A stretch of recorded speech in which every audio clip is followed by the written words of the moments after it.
আসসালামু আলাইকুম। একটা কথা কইবা, আমি জন্মগত, বংশগত সব দিক থেকেই আওয়ামী লীগ। আমার দাদা করছে আওয়ামী লীগ। সোনারঘাট আওয়ামী লীগের প্রতিষ্ঠাতা সুরকালী চেয়ারম্যানের নাতি আমি।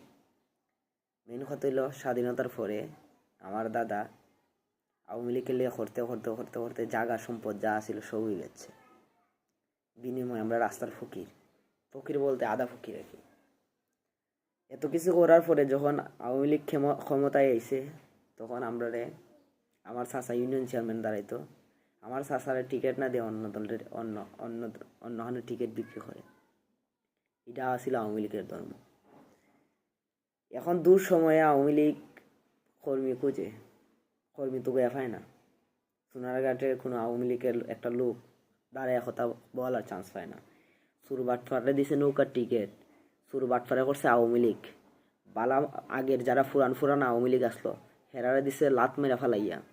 কিসের আবার আওয়ামী লীগ? এখন কোনো আওয়ামী লীগ হবে না, কোনো রাজনীতি হবে না। আওয়ামী লীগের কোনো রাজনীতি নেই।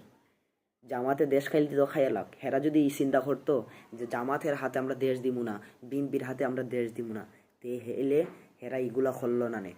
দামি দামি যারা আওয়ামী লীগের ছিল, যাদের কথার ওজনা ছিল, তারা কি তার রাস্তার থেকে নামাইয়া সিনেমার নায়ক ফেরদৌসরে দেয় নৌকার টিকিট, ওই সাকিওয়াল হাসানরে দেয় নৌকার টিকিট, যে তারা মানুষে ভোট দিত না ওই তারা দেয় নৌকার টিকিট। আর যারা দামি দামি লোক আসলো তারার কোনো কথার ভ্যালু নাই। কিসের আবার আওয়ামী লীগ? কিসের রাজনীতি?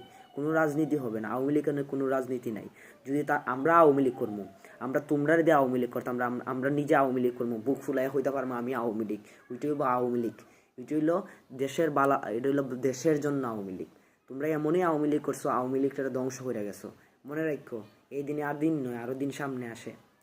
আমরা যারে কইমু আওয়ামী লীগ, যারে দিয়ে আমরা আওয়ামী লীগ গঠিত করবো, তারে দিয়ে আমরা আওয়ামী লীগ চালাইমু। যে আওয়ামী লীগের হাল ধরতে পারবো, যার কথায় বিএনপি জামাত সবাই এক কথায় থাকবো, ওইটাই হলো আওয়ামী লীগ।